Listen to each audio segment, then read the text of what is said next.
Hi guys, welcome back to my channel, and if you're new here, I am Noyonika and I talk about books.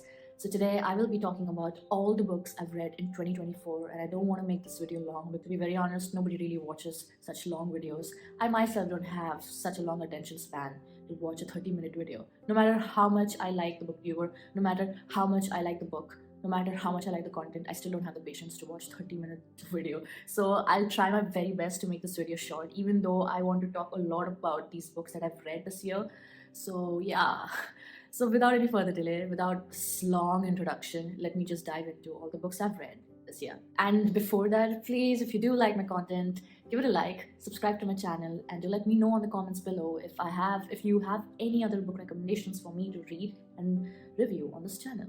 So now let's begin with the video. So I've actually read about 20 books this year. Actually 21, let's make it 21 because I'm currently reading a Sylvia Plath book, which I have it here with me. The Bell Jar by Sylvia Plath. I absolutely adore Sylvia Plath because I don't know why, to some level I really can connect with her. I don't know whether that's a good thing or a bad thing, but I genuinely like her honesty when it comes to writing. She's so honest with her writing and I love that about her. So currently I'm reading The Bell Jar and I'm pretty sure I'm going to be finishing it before 2025 begins. So I have read about 21 books this year and I'm so excited to tell you what all I have read. So let me first begin with the first book that I read this year was A Coat of Silver Flames by Sarah J. Maas. You know what I realized this year is that when it comes to a book, I really enjoy a book when it's written very well. I mean, even if it's simple and even if the story is a bit cliche, but if it's written very well, I completely and utterly fall in love with the book. And when it comes to my style of writing that I like is introspective writing. It's a little poetic but not too flowery. But when it comes to Sarah J. Maas, I find her writing to be very entertaining. You know, readers are able to connect with her world very easily. And someone who was new to fantasy back then, who just started off with fantasy, I feel like her books were a very pleasant welcome. So I feel like Sarah J. Maas does a pretty good job when she has to write for the masses, and I feel like that is something very difficult to do after I have met a few people in my life. So I currently work in an advertising agency, and writing for the masses is actually a skill. And I feel like Sarah J. Maas does that pretty well because her writing is very binge-worthy. It's very attention-grabbing at the same time because people can connect to her books very easily. So this was actually my first book, and I didn't like this book particularly, but I completely loved her series. Her Akutar series was awesome. It was binge-worthy for me. It was very entertaining for me. So kudos to Sarah J. Maas for that. Then comes Sarah J. Maas's another book that I read this year was Throne of Glass series. So it was not as engaging as the Akutar series, but still the writing was the same. The story line was a bit different, but it still had the same essence.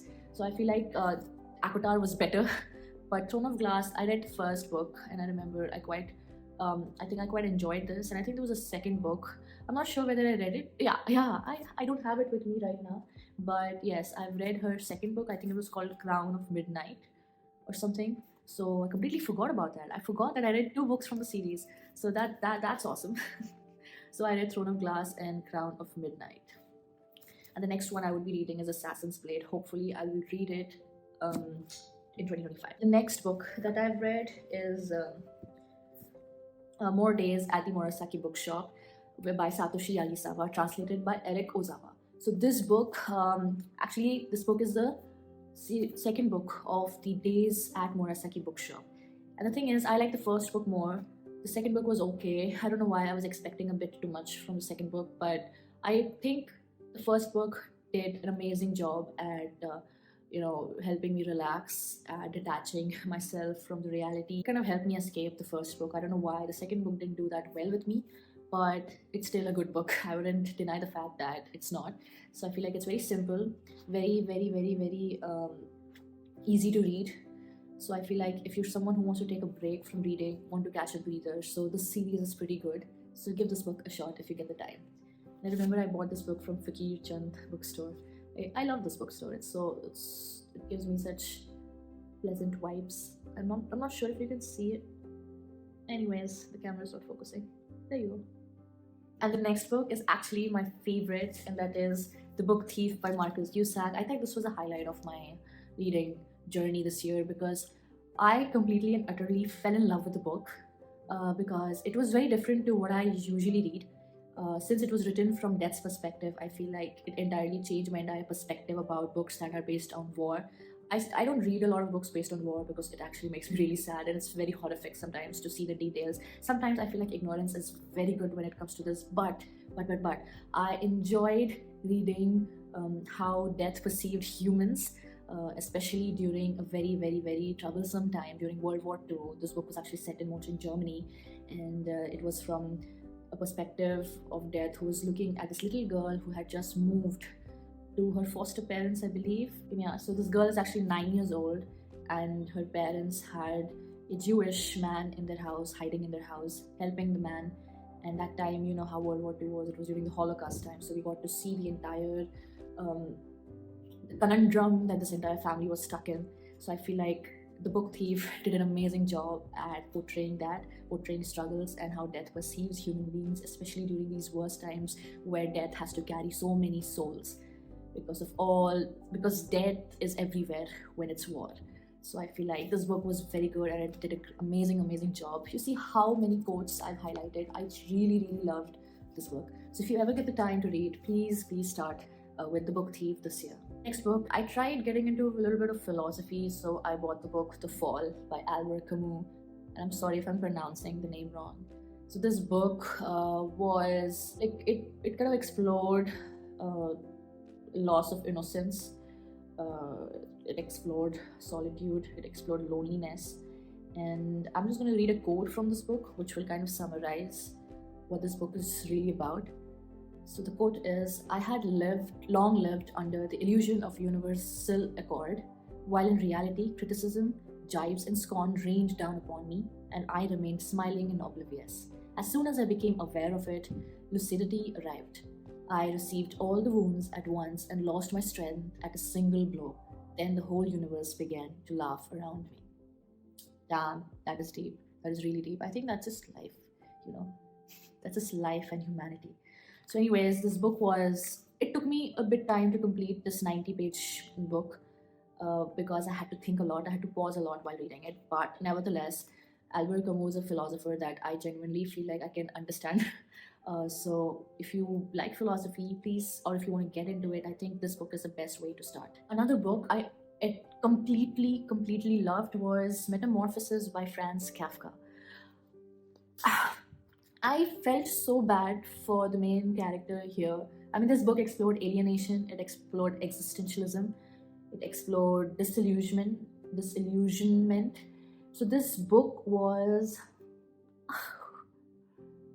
a glimpse of modern life and how disastrous modern life can be. Honestly, this book made me cry a lot. I think it's a short story, like a 70-page story about a man who turned into an insect overnight, and how his family and the people around him starts perceiving him, and how he is kind of alienated from the society. Oh my god, it was intense. I genuinely loved it. Actually enjoyed this book because it made me feel so much for the character, and I think I shed a few tears or so. So if you do get the time, it's just a 90-page book. Before 2025 begins, please give this book a shot. Actually, it's pretty good, and the writing is just perfect. It's amazing. So give this a shot. So the next book is Blue Sisters by Coco Mellors. So I actually read her first book, Cleopatra and Frankenstein. I really enjoyed the writing, not the story as much, but the writing was pretty good. And I thought, let me give Blue Sisters a try as well, since it's about siblings, and I have a sibling, and she irritates the hell out of me. So I thought, maybe if I read this book, I'll rekindle my love for her. Well, it did make me emotional for a bit. I actually thought of calling my sister and be like, yeah, I love you, but then I was like, no, that's just too much. So this book did make me emotional. So it's about four sisters, Avery, Bonnie, Lucky, and Nikki. So Nikki is the fourth sister who actually died due to some ailment. I'm not sure what it was. I'm not able to remember. So Nikki, the fourth sister, actually died due to some disease, and it left Avery, Bonnie, and Lucky in a very grief-stricken phase So we get to see Avery, Bonnie, and Lucky's stories unfold and how their personal lives start to get affected through the grief. And once they start dealing with their grief, once they start facing their grief, that's when their life takes a different turn, and we see how it helps them develop relationships throughout. And we also see the relationship dynamics between these sisters and how they're dealing with grief together. So I think the writing was pretty good, and we read this book actually talks from everyone's perspective. So you see chapters named after the sisters, Avery, Bonnie, and Lucky. So you get to read their perspectives. So I think the book did a pretty great job in explaining the relationship dynamics between these sisters. So if you're someone who who is grieving about something, about a loss of something in their life or a loss of someone, I feel like Blue Sisters is a perfect book for you. And if you want to rekindle your love for your sibling, then I think this book is perfect for you. If you have been following me, you know how much I love Toni Morrison, because I couldn't stop talking about her Bluest Eye and Beloved. So the third book that I read is Sula. This year I was like, I need to make sure that I read at least one Toni Morrison book every year, and this year it was Sula. As usual, Toni Morrison never disappoints because I love the writing. It is so poetic, it is so beautiful. I completely and utterly fell in love with this book. So this book is about Nell and Sula, who shared each other's secrets and dreams in the poor black Midwest of their childhood. The place where they used to live was called the Bottom. Ironically, it was actually on a hill. So I kind of really found that very interesting. This year I actually read 2 novels by George Orwell. I am a huge fan of George Orwell because I love his writing. I genuinely enjoy reading his books. So I read this novella called Animal Farm. So this book was pretty weird.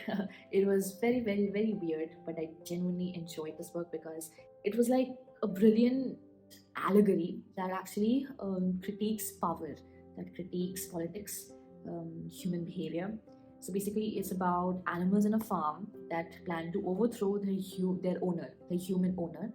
And then we see them making a world of their own. So we end up seeing the political scenario. Imagine animals having conversation and electing their president. And we see what happens when you elect somebody who's corrupted and the tyranny that you have to go through. So the next book that I read by George Orwell was Down and Out in Paris and London. So it was actually his memoir.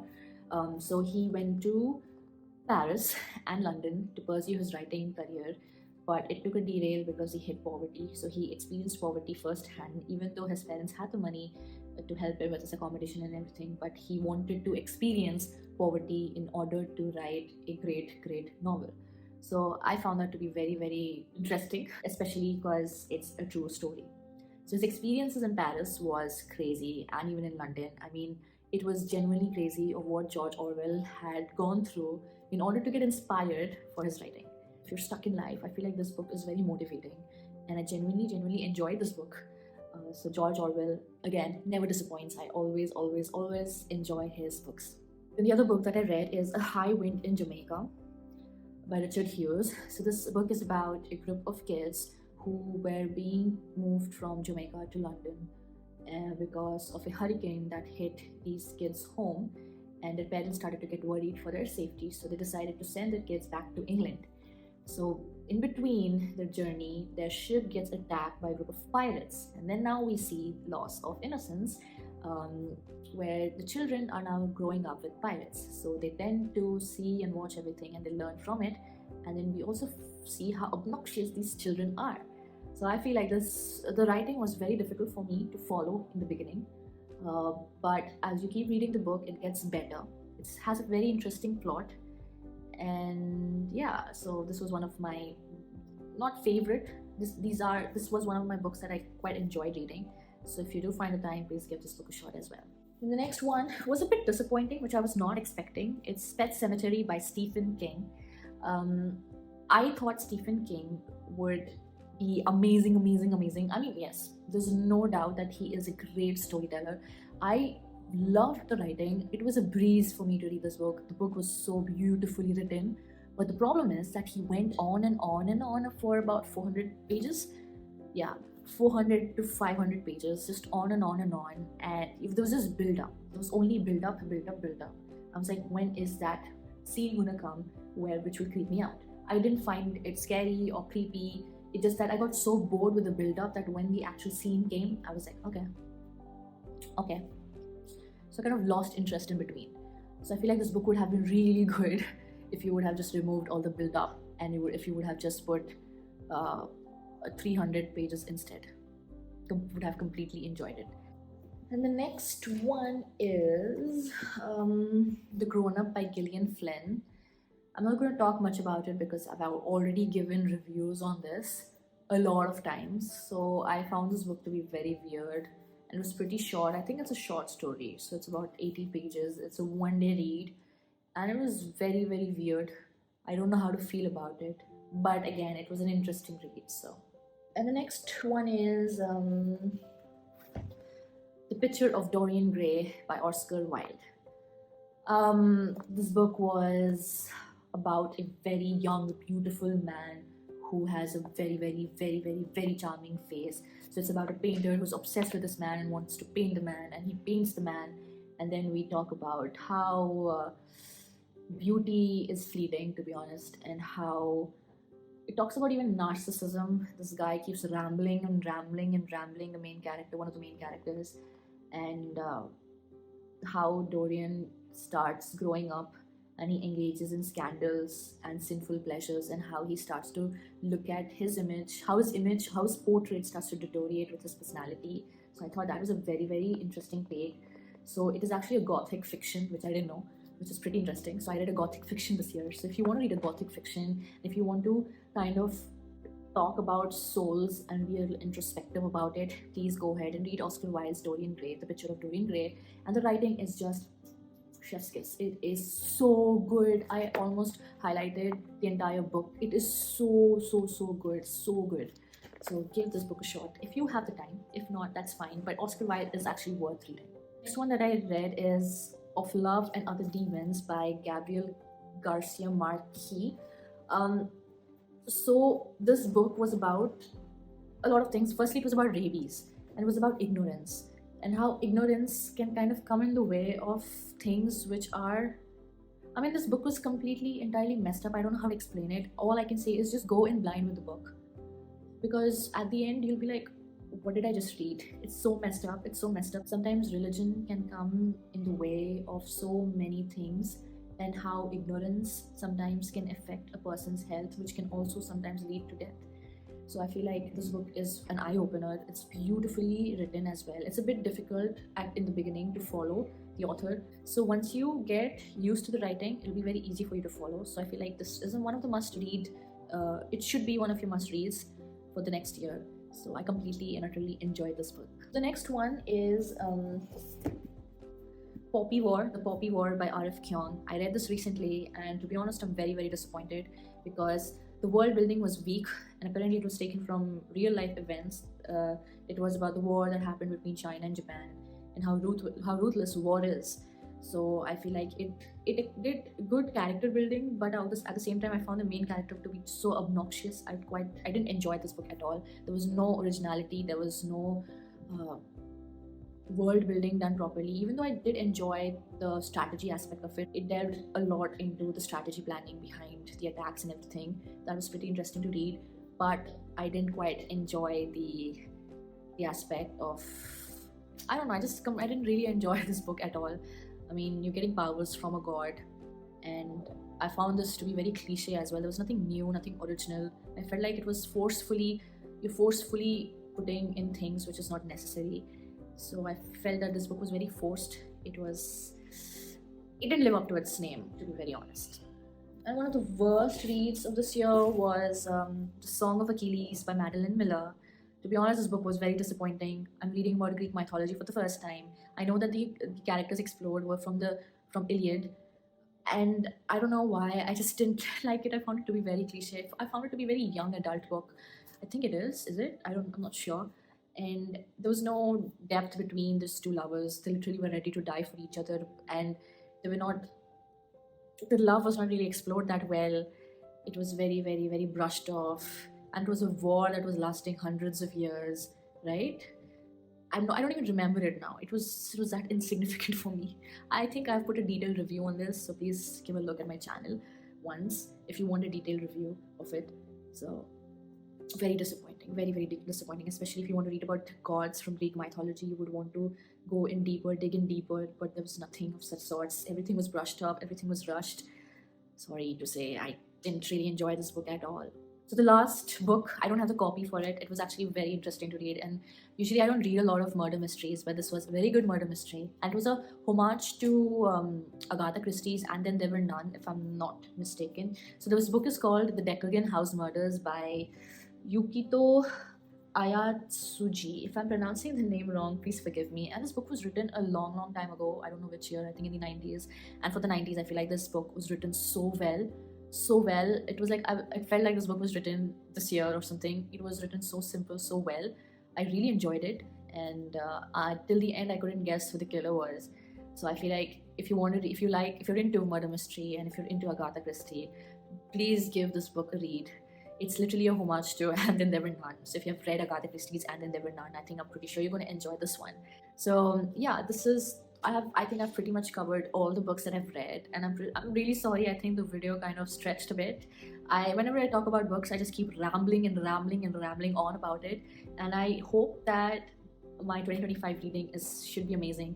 And since I've had a pretty variety of books this year, since I've read a pretty vast variety of books actually, from fantasy to Greek mythology to myth thriller to philosophy to very, very introspective literature, I think I've covered pretty much all genres. I even tried horror with Stephen King.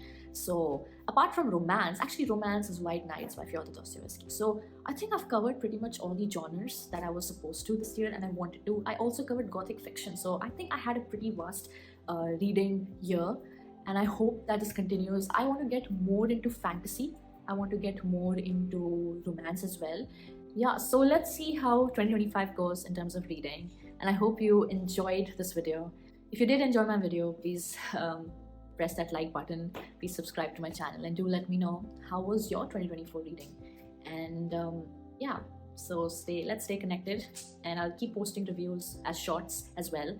If I'm not getting the time to make a full video, I'm going to be reviewing most of the books through shorts, so please stay in tune for that. And thank you so much for watching my video, and see you next year. I wish you a very, very, very happy new year. Bye bye.